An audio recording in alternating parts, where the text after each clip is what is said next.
Assalamualaikum warahmatullahi wabarakatuh. Selamat datang ke Little Khalif's Preschool dan Little Khalif's Play School.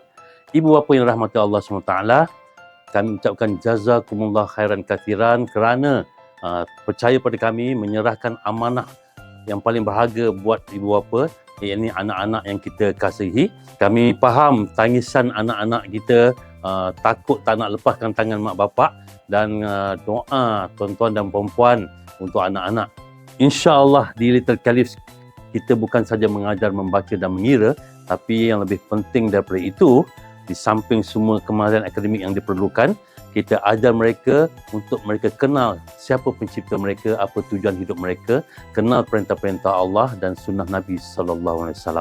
Misi The Little Khalif's Program adalah untuk menyuburkan rasa cinta kepada Islam dan ilmu pengetahuan di kalangan anak-anak kecil kita. Ini sebagai persiapan awal untuk mereka menjadi seorang hamba Allah, khalifah Allah dan umat Nabi SAW yang bertakwa.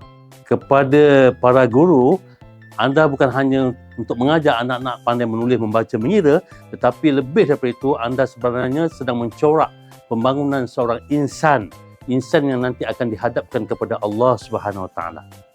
Kepada anak-anak, belajar Little Khalif's.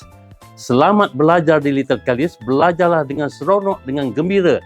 InsyaAllah anda akan jadi pandai, jadi baik dan berjaya dunia dan akhirat.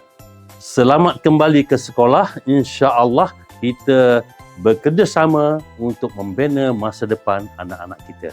Wassalamualaikum warahmatullahi wabarakatuh.